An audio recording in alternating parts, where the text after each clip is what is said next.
rapaziada, Pedrão Fute aqui em uma quarta-feira eletrizante de Champions League. O PSG virou contra o Manchester City dentro de casa e o Real Madrid goleou o RB Salzburg no Santiago Bernabéu. Duas vitórias muito importantes para quem as conseguiu e um fim dramático para o Salzburg, que já estava eliminado da Champions, e o Manchester City, que na última rodada será obrigado a vencer o Clube Brugge se quiser se classificar para a próxima fase. Antes de tudo, já se inscreve no canal, deixa o seu like, ativa o sininho porque os vídeos aqui estão a todo vapor. Vamos primeiro para PSG e City, que foi um jogo muito interessante, cara. No geral, muita trocação, jogo muito acelerado. A torcida do PSG fez um show à parte e influenciou positivamente no jogo.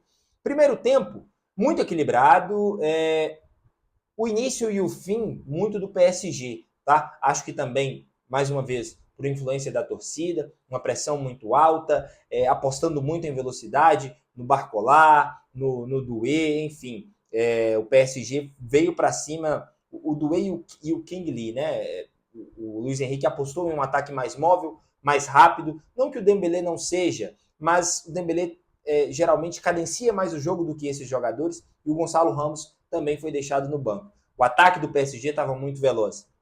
Essa era a forma de tentar incomodar o Manchester City. Conseguiu, como eu disse, no início e no fim do primeiro tempo.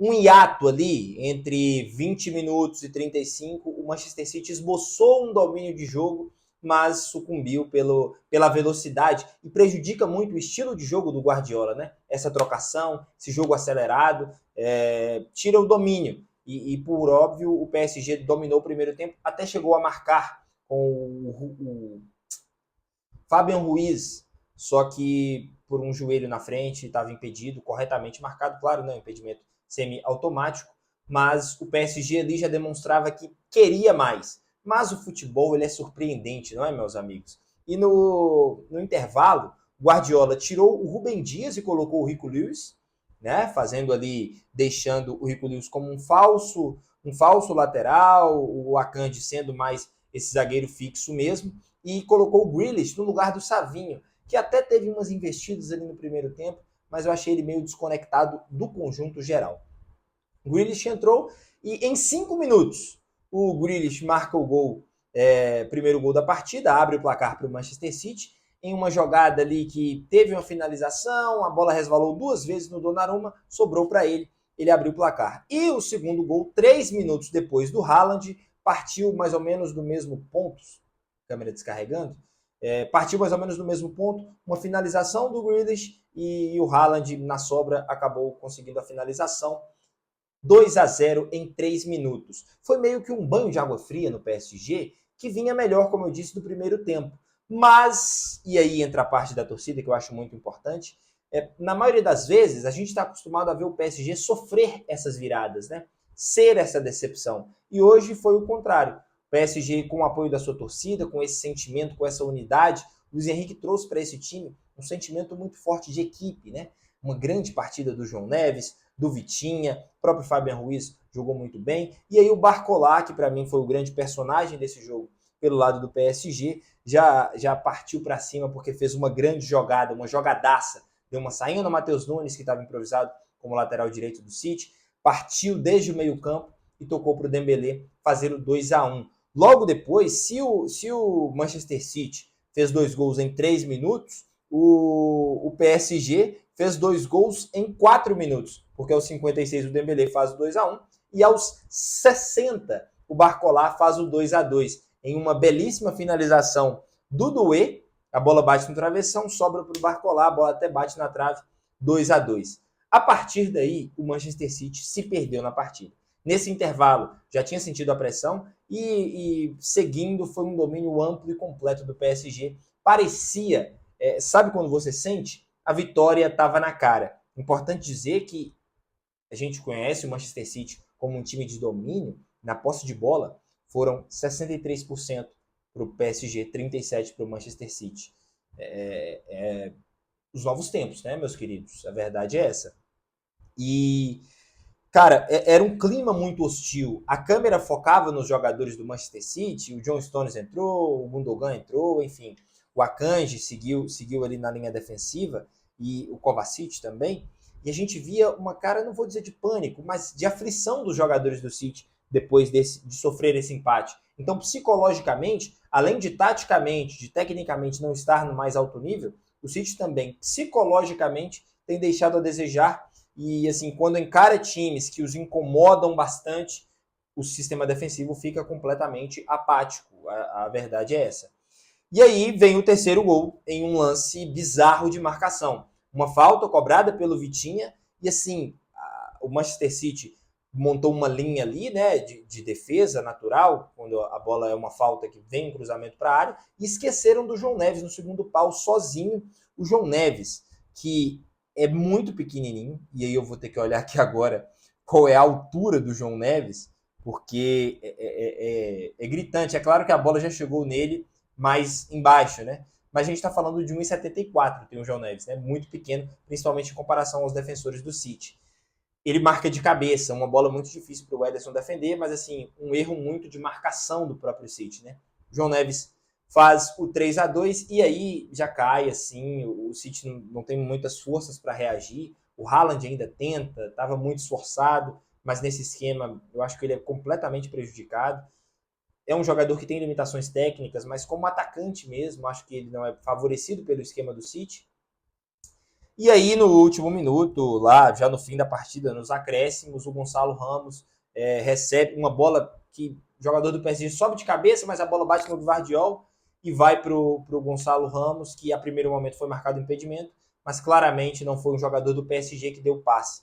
4-2 para fechar o caixão, e o PSG consegue uma vitória muito importante para permanência na Champions League, né, para seguir. Se não vencesse o City hoje, realmente chegaria na última rodada contra o Stuttgart, fora de casa, em uma situação muito complicada, mas essa vitória é importante em números, porque dá uma tranquilidade maior não, né? Mas chega sem a água tá batendo no pescoço no último jogo, precisa ali empatar, vencer o Stuttgart fora de casa, e também psicologicamente foi uma grande festa, o time todo se uniu depois, foi agradecer a torcida. É algo que eu imagino que seja um dos focos do PSG nessa nova gestão, né? Se tornar mais uma equipe. Pelo lado do City, segunda derrota seguida na Champions, né? Vai ser obrigado a vencer o Clube Brugge na última rodada dentro de casa, e usando as palavras do Bernardo Silva, se o City não conseguir vencer nem o Brugge dentro de casa, e sem desmerecer o Brugge, aí não merece mesmo, né? Assim, se classificar. Tem que ficar fora mesmo, porque é um time que nessa temporada tem muitos problemas, e eles, por óbvio, têm respingado na Champions League. Só para trazer mais um número, em finalizações, o PSG finalizou 26 vezes, o City 9. Então, assim, é preocupante, uma partida muito apática do sistema defensivo do Manchester City, mas também psicologicamente um time que tem se entregado muito facilmente. É isso. É isso. Falando de Real Madrid agora, o jogo que eu estava assistindo de stand-by, assim, do lado, assim, na segunda tela, Real Madrid e Salzburg, o início natural do Real Madrid, né? O Salzburg deu até uns sustos ali, até os 15 minutos. Verdade que não se esperava muito do Salzburg, né? Que é assim, um dos piores times dessa Champions League. Até hoje tinha marcado... eu falei 5-0 no início do vídeo, mas foi um 5-1, tá? Teve um golzinho no final do RB Leipzig. E do RB Salzburg. São tantos RBs pelo mundo, não é mesmo? E um dos piores times dessa Champions League, até esse jogo tinha marcado 3 gols apenas, sofrido 23. Então, assim, se esperava uma vitória do Real Madrid. Mas mais importante do que vencer era como venceria, né? E venceu muito bem. 2 gols do Rodrigo, um craque de bola, que tem se destacado ainda mais nesse meio de temporada, né? Assim, tem sido um dos jogadores mais importantes desse Real Madrid. Marcou 2 gols, os 2 com assistência do Bellingham. Primeiro, uma bela virada do Vinícius invertendo o jogo, o Bellingham dá uma escoradinha, ele finaliza no canto do goleiro. O segundo, um passe de calcanhar lindíssimo do Bellingham, e ele faz o arco, um chute colocado ali da entrada da área, muito bonito, faz um 2-0 que já dá uma tranquilidade para o Real Madrid.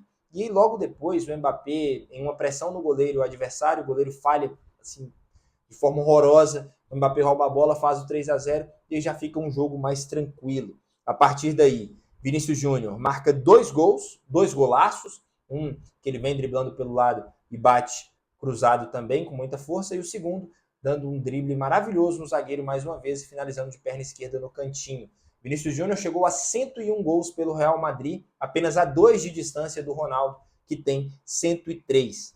Além disso, volta do Alaba, que já tinha voltado contra o Las Palmas, mas mais uma vez vai recuperando seu ritmo, né, se tornando uma opção para essa zaga que não vou dizer que tem sentido falta, mas é interessante sempre ter uma reserva ali, né? Tá jogando com o Rudiger e o Asensio, muito bem o Asensio mais uma vez, mas é bom ter o Alaba ali para, enfim, variar nos jogos, principalmente do Campeonato Espanhol. Cara, só para falar do Vinícius Júnior, tá? 7 gols em 6 partidas nessa Champions, segue sendo muito decisivo, né? E terceiro artilheiro, né? Junto do Guirassy ali, acima dele, Rafinha com 8 gols, Lewandowski com 9. Só para dar um geral desse Real Madrid, uma vitória que já era esperada e uma goleada que era necessária. O quarteto jogou hoje, tá? Vinícius Júnior, Bellingham, Mbappé e Bellingham. Esses jogos enganam, no sentido de, olha, o quarteto funcionou. Cara, é um time muito frágil. Aí venceu contra o Las Palmas, frágil também. Esse quarteto não tem funcionado e não funcionou até agora nos grandes jogos. Ou o Carlo Ancelotti vai ter que arrumar um esquema de meio campo mais sólido. Hoje o Valverde jogou na lateral direita. Ou o Ancelotti vai ter que arrumar um esquema de meio campo mais forte, mais defensivo, o que eu acho impossível no momento. Ou, por óbvio, esse quarteto não pode jogar em grandes partidas contra grandes adversários, porque a recomposição desse quarteto é muito fraca, muito fraca.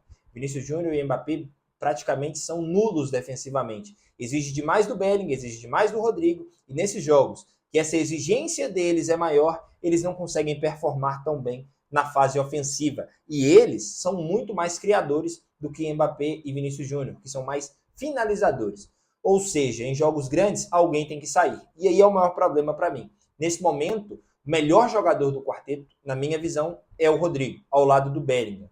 E na maioria das vezes, são os dois os sacrificados quando se tem que ter um trio, né? O Rodrigo ainda mais. Então é um problema para o Ancelotti, assim, de ver em determinados jogos. É difícil imaginar isso, né? Mas talvez o Mbappé tenha que ser sacrificado, porque... E olha que está em grande fase, tá? É porque o Vinícius Júnior, eu acho que não entra no debate, o melhor jogador do mundo, enfim, muito adaptado àquele lado. Mas talvez em grandes jogos, o Ancelotti vai ter que tomar uma decisão. Ou eu vou tirar um medalhão, ou eu vou morrer abraçado com eles. Porque tirar o Rodrigo nessa situação, eu acho que vai pegar até mal. Porque o menino tá simplesmente voando. Dito isso, vitória muito importante para o Real Madrid, que agora deve se classificar ali para essa próxima fase nos playoffs. Tem uma chance de chegar entre os 8 primeiros colocados, mas acho muito difícil, apesar de pegar o Brest fora de casa. É isso, meu povo. Análise de Champions League. Amanhã, aqui no canal, tem análise de Santos e Palmeiras, que vão jogar daqui a pouco, um pouco depois do momento em que eu estou gravando esse vídeo. Chegou até aqui? Deixa o like, se inscreve no canal, ativa o sininho. Fui, tchau!